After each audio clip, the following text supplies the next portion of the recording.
guys, today I'll be reviewing Cruel Beauty by Rosamund Hodge. I got an arc of this book through Edelweiss, so thank you Edelweiss and Harper Teen for providing me this copy, but this will not change my opinions on the book. Let me start off by telling you that I really like this book, so let me tell you what it is about. Cruel Beauty is a fantasy YA book, and in it we follow Nyx. Nyx is our main character, and she has a twin sister called Astrea. When Nyx and Astrea were really young, their father gambled with the Gentle Lord, who is kind of the demon lord or the demon master or whatever of the land, and he brings like evilness to the land. And their father gambled with him, and they ended up like, because you can't gamble with the devil, so their father had to end up giving one of his daughters when they grew up to him so they could marry the Gentle Lord. And his father chose Nyx because Astrea reminded him of their mother who actually died. So Nyx was the one chosen, and she spent her whole life knowing that she was raised to marry a monster, but also her father and her aunt had a plan. When Nyx went to marry the Gentle Lord, she would also kill him and end the evilness in the land. The book really takes off when Nyx marries the Gentle Lord and when she discovers everything about him, everything about the land and all that stuff. Talking about the characters, I really liked our main character Nyx. I thought she was such a unique and different main YA character, because in YA books these days the characters are all like strong and all that, but they're good in the heart and all that stuff. But Nyx, no, Nyx was so unreliable. She was so venomous at times because she had this poison in her heart, because she knew her whole life that her father chose her sister over her. So she had this weight in her back that she was reminded every day when she trained to marry and to kill him, that, you know, her father liked her sister better than he liked her and all and that. And it just was such a amazing and unique way to write a main character that it made me just want to read more, because I was so interested in finding out about it. The Gentle Lord was probably my favorite character in this book. I thought he was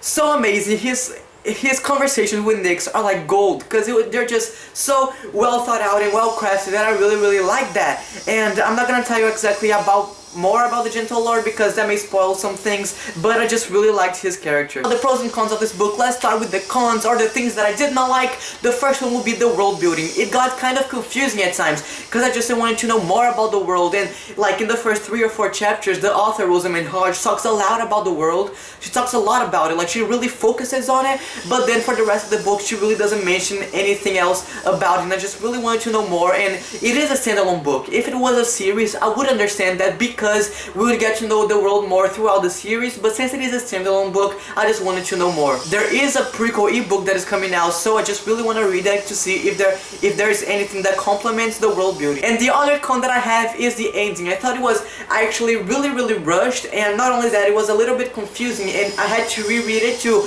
understand what was going on, because it's like 30 or 40 pages and it goes through so fast that I think it could have been like 70 or 80 pages, because I just really liked the whole book, and then the ending just like came out of nowhere, I think. So I wanted it to be more like stretched out so I could, you know, get more of a grip of what was going on and like understand it more. Talking about the pros, the first one, as I said, is are the characters of this book. I thought that they were so unique and different, and I just really liked that. Another pro that I thought of is that this book is so dark and mysterious, because YA paranormal romances these days are like, the romance can get fluffy at times, which I'm really not a fan of.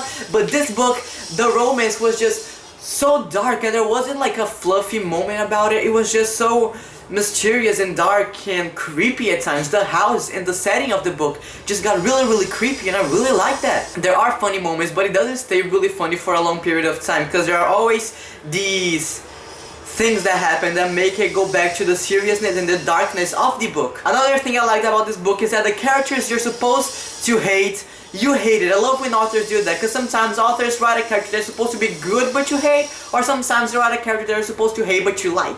And in this book, the character that you were supposed to hate, you hated, and the character that you're supposed to like, you liked, which was amazing and well crafted. So in the end, I'm gonna give Cruel Beauty by Rosamund Hodge 4 out of 5 stars. I really liked it. I did have a little problems with it, but aside from that, it was a really enjoyable read, very unique, and I really recommend it. So guys, thank you for watching my review. If you read this book, or if you plan on buying it, comment down below telling me what you thought of my review or anything like that, or you know, what you're most excited about in it. I'll leave a link to Edelweiss in the down bar below, because if you are a booktuber, or if you have a blog or something like that, and you want to, you know, get arcs like digital copies, I'll leave a link to it down below, because it's really easy process. So guys, thank you for watching. I'll see you next time.